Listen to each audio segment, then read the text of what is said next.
Oh my God, hurry up.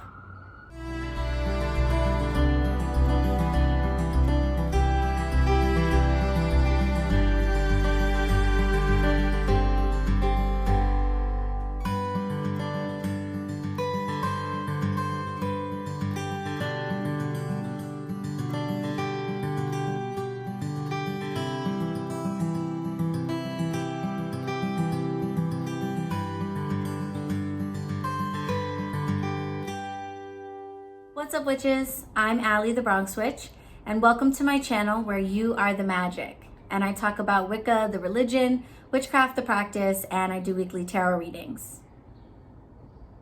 I like how that just rolls off the tongue. That's my new intro. Do you like it? I hope so. So welcome back, folks. This is the next video in my series called Celebrating the Esbats. And in this video, I'm going to be talking to you a little bit about the moon in the month of June. And just to remind you, if you haven't seen my previous videos, or if this is the first time you're hearing the word Esbat, an Esbat is a celebration held by witches and Wiccans in particular that celebrates divine feminine energy, which is represented astrologically by the moon. And so Esbats are typically held on full moons or new moons, but they can really be held under any moon phase and are usually held at some time that does not overlap with a Sabbat. So we get the word June after the Roman name for this month, Junonius, and it was named after the great mother goddess Juno. Her Greek equivalent is Hera, so you may know her as Hera, but Juno or Hera is a great mother goddess. She is the goddess of fertility, love, marriage, unions, and growth. June is historically also a time when nature spirits, so fairies, elves, gnomes are known to be in abundance. They are roaming around the earth, carrying on about their business. June is also the month of the summer solstice, which will happen later on in the month. The summer solstice is the point in the calendar, our calendar, where we get the most amount of sunlight in the northern hemisphere. So it's considered the first day of summer. In the pagan calendar, the first day of summer was actually Beltane. And so for pagans, the summer solstice is less about starting something and more about reaping the rewards of everything that you sowed in the spring and at the start of the summer. So it's a time to celebrate and express gratitude for all the bounty that surrounds us. For the Romans, June was considered a lucky month to get married because Juno, the month of June is sacred to the goddess Juno, and being the goddess of marriage, the Romans saw this as a great time to get married. And what's really funny is this is one of those sort of ancient traditions that has trickled down into the modern era, because even to this day, June remains the most popular month for marriages around the world and definitely here in the US. So first, let's talk about the full moon. The full moon in June is known as the strong sun moon, the lover's moon, the strawberry moon, and a number of other names. This year, the full moon is on Friday, June 5th at 3:12 p.m. Eastern Standard Time, and it falls in the sign of Sagittarius. The moon in Sagittarius is optimistic, positive, and driven. Ruled by Jupiter, which is an expansive energy. This is a really great time to expand your mind, expand your horizons, and learn new information.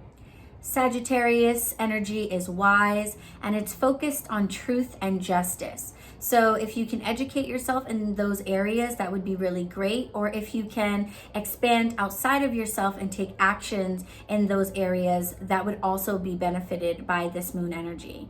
It's a great time to learn, it's a great time to teach, and you should expect issues of truth and justice to be at the forefront of the collective conscience.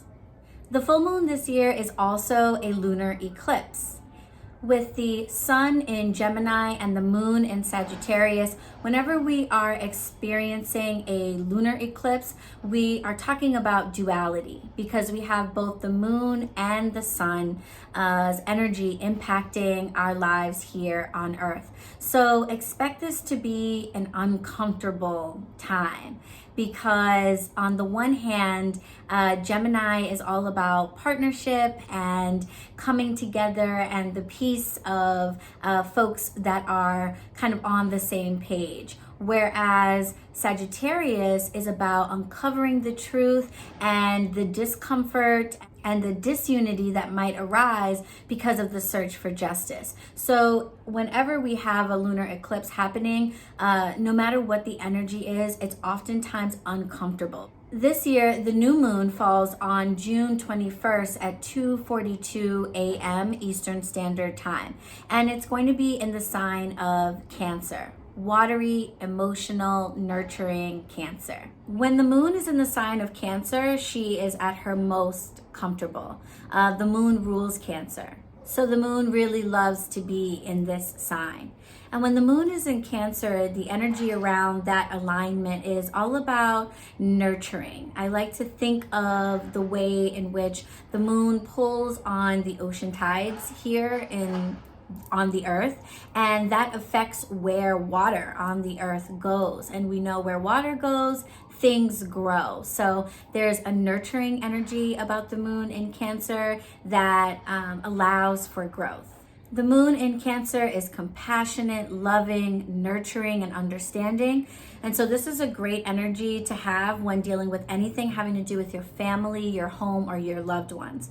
So any workings having to do with protecting your family, friends, and loved ones would be well served under this sign. This month, the new moon is also an eclipse. So we have 2 eclipses this month. Eclipses, eclipsi. There are 2 of them this month. When the new moon happens and we have an eclipse, it's a solar eclipse. And the sun and the moon are in the same sign. So the solar eclipse will be happening at 0 degrees and 21 minutes of Cancer. And so, and the sun goes into Cancer on the day before on the solstice. So the moon and the sun are now in the same sign as opposed to during the lunar eclipse when they're in opposing signs.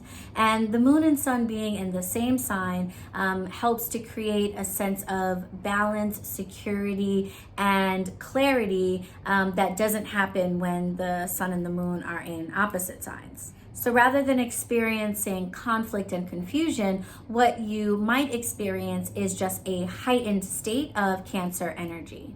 So really focusing in on the end of the month on spreading love, care, and compassion to anyone and everyone is just going to result in great results. So let's talk about the correspondences for the moons in June that you might want to incorporate into your Esbat rituals.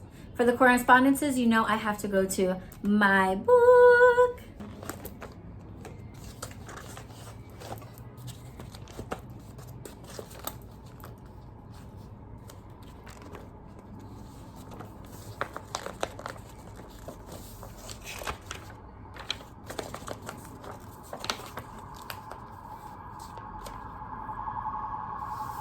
As I mentioned before, if you want to work with nature spirits, really of any kind, fairies, elves, gnomes, etc., June is a great month to do that. They are out in abundance, and if you're trying to strike up a relationship with them, the weather should also be fairly nice. So going out into nature, connecting with those spirits and leaving them offerings is definitely something you can work into your Esbat rituals. If you want to work with herbs, skullcap, tansy, and various types of mosses, which might be in abundance if you live near a forested area, are great to work with.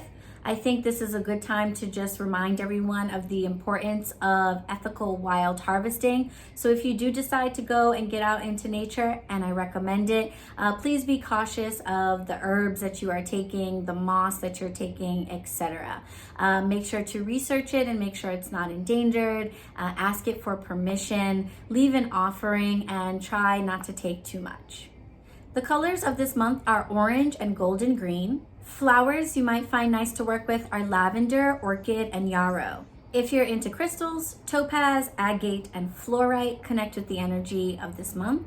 And if you want to work with animal energy, the monkey, the toad, the butterfly, and the frog are all good energies to work with. And pagans might find it particularly powerful to work with the oak tree, as the oak tree energy rules the year until the Holly King takes over. So the oak tree might be a powerful ally. So what types of rituals are good rituals to do during the month of June? During the full moon is a really great time to do workings for protection for those who are protesting or fighting injustice, or protection for those who are being treated unjustly. On the new moon, it's a great idea to do protection work over your friends, family, loved ones, your property, and your home. Rituals related to pregnancy and marriage are highly successful at this time. That Juno energy is perfect for those types of endeavors. So whether you're trying to bring about a marriage or a pregnancy, or if you just want to bless a pregnancy or a marriage that's already underway, June is the perfect time to do that type of work. During the full moon, rituals for justice and for truth will be very successful. So if there is something that you want to get to the bottom of, some truth that you want to uncover, or some injustice that you would like to correct, the full moon in June is a great time to do that. And during the new moon, shadow work will be incredibly effective. This is a great time to not only discover some of the darker aspects of ourselves, but it's also a good time to work on correcting those issues or growing from those issues if that's something you're ready for. The darkness of the new moon allows us to look in on ourselves, and the divine feminine energy that is heightened at the time of the moon gives us that nurturing sort of motherly energy that we need to grow and change, while also still like caring for ourselves through the process, because growth and change are not easy.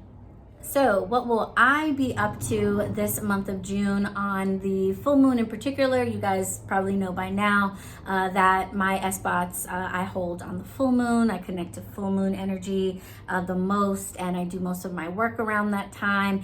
And this year, I don't know, that's the thing about videos. You could be watching this years in the future, which is crazy. Like, I'm talking to the future. But whenever you're watching this, wherever you're watching this right now, it's June 2020, and we are all just reeling from the events of last week, the brutal murder of George Floyd by the police. And we're all, well, I can't speak for everyone, but I know that I am, struggling to navigate a very difficult time, but at the same time also very much motivated and empowered to help in any way that I can and do anything that I can do for others. You can follow me on Instagram because I'm offering some free readings, and I'm doing some readings specifically to raise money for Black Lives Matter and other organizations. So check me out on Instagram if you would like to help me raise funds or participate in that effort. But I will also be doing a protection ritual. There have been a number that have been circulating the internet, calling on witches to do rituals on the full moon this year for protection, for protesters, protection for Black and brown bodies from violence, for protection from for allies, etc. So I'm going to be doing a protection spell for the collective, specifically for protesters and for Black and brown bodies.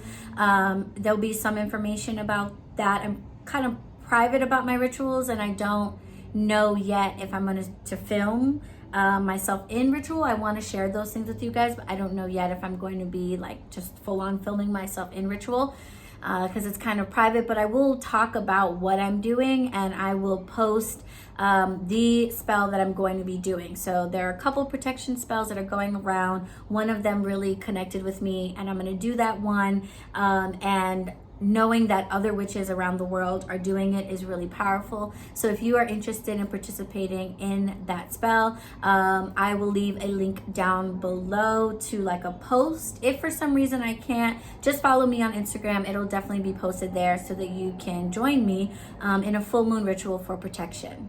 So witches, I hope you found that video helpful or you just liked it. If you did, please give me a thumbs up. If you have any comments or questions, just leave them for me down below. And of course, subscribe, subscribe, subscribe. Click on the bell button so you're notified every time a new video comes out. You can follow me on Instagram at BronxWitch, and I will see you in the next video. Blessed be.